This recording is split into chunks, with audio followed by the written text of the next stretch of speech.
Perkenalkan, nama saya Elvira Tandayanata. Saya sebagai guru di SMP Islam Al-Azhar 53 Batu Raja.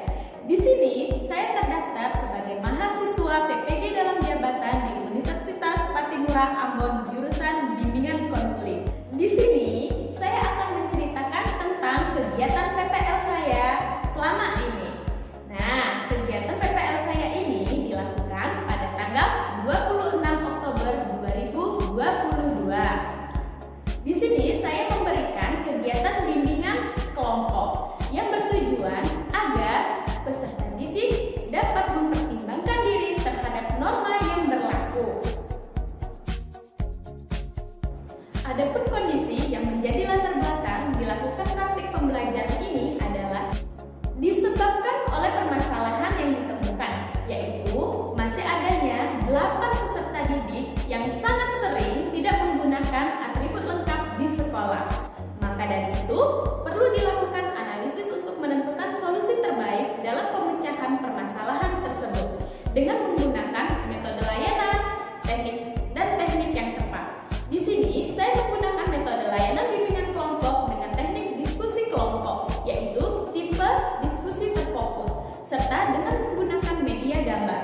Hal ini diharapkan para peserta didik dapat mempertimbangkan diri terhadap norma yang berlaku sesuai dengan aturan sekolah. Adapun alasan kegiatan ini perlu dibagikan, yaitu yang pertama, sebagian besar guru BK mengalami permasalahan yang sama dengan permasalahan yang saya hadapi. Yang kedua, praktik pemberian layanan ini dapat dijadikan tolak ukur untuk memperbaiki diri dan mengatasi kesadaran peserta didik akan penggunaan atribut lengkap di sekolah. Yang ketiga, praktik pembelajaran layanan ini membuat saya lebih termotivasi untuk meningkatkan kualitas dan kompetensi diri sebagai seorang guru BK. Yang keempat, yaitu dapat dijadikan referensi atau bahan bagi guru BK lainnya. Adapun peran dan tanggung jawab saya di dalam praktik pemberian layanan ini adalah saya sebagai guru dan fasilitator yang bertanggung jawab dalam mendesain layanan yang kreatif, inovatif, dan menantang agar peserta didik dapat berpikir hot dan menyenangkan dengan menggunakan teknik dan metode yang tepat dan inovatif, sehingga tujuan pemberi layanan dapat tercapai secara efektif dan bisa meningkatkan keterampilan peserta didik dalam kehidupan sehari-hari. Ada beberapa yang menjadi tantangan untuk mencapai tujuan aksi 2, yaitu yang pertama, belum tegasnya aturan-aturan tentang sanksi yang diberikan. Jika sudah sering tidak menggunakan atribut lengkap, sejauh ini hanya berupa dicatat dan hanya diberi nasihat saja. Yang kedua, yaitu peserta didik masih terpengaruh akan lingkungan teman-temannya yang tidak menggunakan atribut tidak lengkap. Yang ketiga, yaitu pemikiran peserta didik ingin terlihat keren di depan orang banyak dengan tidak menggunakan atribut sekolah lengkap. Nah, dari tantangan tersebut, maka ada beberapa pihak yang terlibat dari kegiatan aksi 2 ini, yaitu yang pertama, kepala sekolah sebagai penanggung jawab. Yang kedua, yaitu saya sebagai guru BK, yaitu orang yang melakukan praktik tersebut untuk meningkatkan pemahaman peserta didik tentang kesadaran penggunaan atribut sekolah yang lengkap. Yang ketiga, yaitu 8 orang peserta didik yang sering tidak menggunakan atribut lengkap dilihat dari buku catatan masalah sebagai audiensi dalam kegiatan praktik ini. Yang keempat, yaitu kameramen sebagai pihak yang merekam kegiatan praktik berlangsung. Adapun langkah-langkah yang saya lakukan untuk menghadapi tantangan tersebut, pertama, yaitu proses pemilihan metode dan teknik. Nah, proses pemilihan metode dan teknik ini dimulai dari melakukan kajian literatur, hasil wawancara dengan beberapa pakar, wawancara dengan guru mata pelajaran, wawancara dengan wali kelas, dan wawancara dengan wakil kepala sekolah bidang kesiswaan. Berdasarkan hasil dari kajian literatur dan wawancara, saya menggunakan metode layanan bimbingan kelompok dengan teknik diskusi kelompok tipe diskusi terfokus berbasis TPACK. Nah, sumber dayanya kompetensi dan kreativitas guru dalam mengembangkan RPL, LKPD, serta instrumen evaluasi yang berpusat pada aktivitas siswa. Yang kedua, yaitu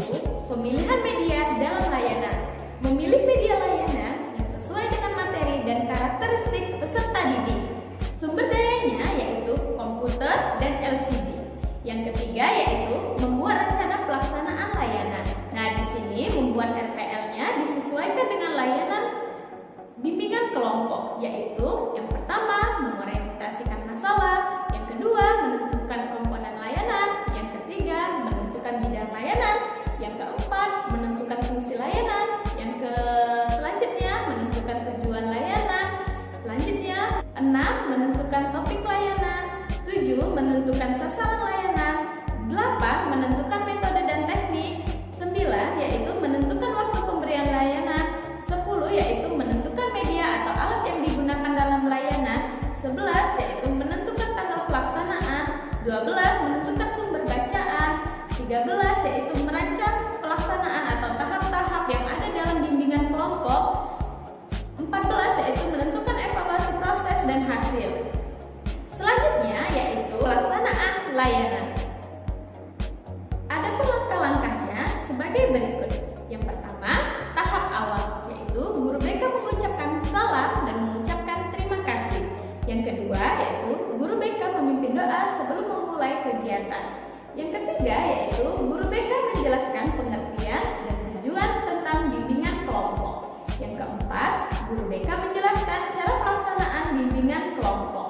Yang kelima yaitu guru BK menjelaskan asas-asas bimbingan kelompok. Dan yang terakhir yaitu guru BK menyampaikan kesepakatan waktu. Baiklah, adapun tahap kedua yaitu tahap transisi. Nah, di sini guru BK melakukan kegiatan selingan berupa permainan, yaitu tebak lagu nasional dan daerah. Yang kedua, guru BK menjelaskan kembali kegiatan bimbingan kelompok jika ada kelompok yang masih bingung. Dan yang terakhir yaitu guru BK menanyakan tentang kesiapan anggota kelompok. Nah, yang ketiga yaitu tahap inti atau tahap kerja. Di sini, guru BK menjelaskan tema yang akan dibahas pada pertemuan ini, yakni topik tugas yaitu pentingkah menggunakan atribut lengkap. Yang kedua yaitu guru BK menjelaskan pentingnya topik tersebut dibahas dalam kelompok. Yang ketiga yaitu guru BK menayangkan slide PPT. Dan yang keempat yaitu guru BK melakukan tanya jawab dengan anggota kelompok tentang slide PPT yang meliputi standar penggunaan seragam sekolah dan atribut di SMP Islam Al-Azhar 53 Batu Raja, pengertian dari atribut sekolah, fungsi penting atribut pada seragam, sampai pembahasan topik secara tuntas. Nah, dilanjutkan juga dengan kegiatan selingan, yaitu di sini anggota kelompok mencari gambar apa yang tidak ada pada atribut seragam. Selanjutnya yaitu tahap terakhir yaitu tahap penutup. Nah, di sini yang pertama yaitu guru BK menjelaskan bahwa kegiatan bimbingan kelompok akan segera berakhir. Yang kedua yaitu guru BK memberikan LKPD dan lembar evaluasi hasil kepada anggota kelompok. Dan anggota kelompok mengisi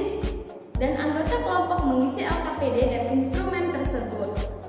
Selanjutnya, guru BK dan anggota kelompok membuat kesimpulan tentang materi yang sudah disampaikan. Selanjutnya, guru BK dan anggota kelompok membahas tentang kegiatan lanjutan. Dan yang terakhir, guru BK mengucapkan ucapan terima kasih kepada anggota kelompok. Lanjut, guru BK memimpin doa setelah kegiatan dan mengucapkan salam untuk mengakhiri kegiatan.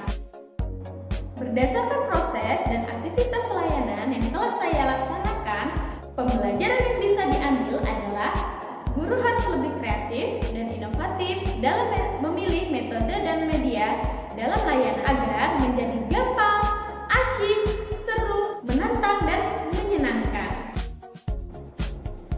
Dampak dari penerapan layanan bimbingan kelompok tipe diskusi kelompok yaitu yang pertama, hasil observasi saat pemberian layanan dapat diperoleh.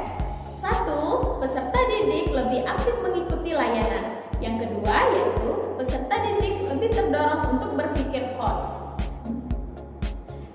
Yang kedua yaitu dampak bagi guru yaitu guru merasa senang karena dapat merancang layanan bimbingan konseling pada abad 21 yang bersifat kolaboratif antara guru dan siswa. Sehingga selain siswa yang dijadikan sebagai pusat pembelajaran, dan di sini guru tampil aktif dan mempesona di dalam kelas. Adapun efektivitas penerapan pembelajaran atau pemberian layanan yaitu dari dampak tersebut, maka dapat dikatakan bahwa layanan bimbingan kelompok dengan teknik diskusi kelompok tipe diskusi terfokus berbasis TPACK sangat efektif meningkatkan pengetahuan dan keterampilan siswa dalam kehidupan sehari-hari, terutama tentang mengapa perlu menggunakan atribut lengkap di sekolah. Nah, di sini respon peserta didik yang dilakukan saat refleksi pemberian layanan yaitu berjumlah 8 orang, yaitu senang dengan layanan bimbingan kelompok dengan teknik diskusi kelompok tipe diskusi terfokus yang diberikan oleh guru BK. Hal ini dapat dilihat dari anak antusias dalam mengikuti layanan dan dinamika kelompok yang aktif saat diberikan layanan. Adapun faktor penentu keberhasilan yaitu yang pertama, kematangan peserta didik dalam memahami metode dan teknik yang digunakan dalam aksi yang dilakukan. Yang kedua yaitu sarana dan prasarana yang mendukung proses kegiatan aksi yang dilakukan. Yang ketiga yaitu ketepatan penggunaan metode dan teknik layanan yang diberikan. Yang keempat yaitu tempat pemberian layanan juga sebagai salah satu faktor pendukung keberhasilan aksi ini. Yang kelima yaitu kepala sekolah atau rekan guru sebagai pihak pendukung dalam kegiatan aksi yang dilakukan. Dan yang keenam yaitu partisipasi peserta didik sebagai pihak yang berhubungan langsung dengan aksi yang dilakukan. Adapun pembelajaran dari keseluruhan proses tersebut adalah yang pertama, guru lebih memahami tentang metode dan teknik serta media yang digunakan dalam proses pemberian layanan bimbingan kelompok. Yang kedua yaitu guru mampu menggunakan pemberian layanan yang inovatif dan multimedia yang mengacu pada pendidikan abad ke-21. Yang ketiga yaitu proses pemberian layanan menjadi lebih efektif dan menarik. Yang keempat yaitu meningkatkan motivasi peserta didik dalam mengikuti layanan bimbingan konseling. Yang kelima yaitu meningkatkan kemampuan peserta didik dalam berpikir kritis dan hot dan menyelesaikan permasalahan yang sedang dihadapinya. Dan yang terakhir yaitu menjadi bahan acuan bagi rekan-rekan di sekolah dalam melakukan kegiatan layanan bimbingan kelompok. Nah, mungkin itu saja cerita best practice yang sudah saya jelaskan. Sampai jumpa.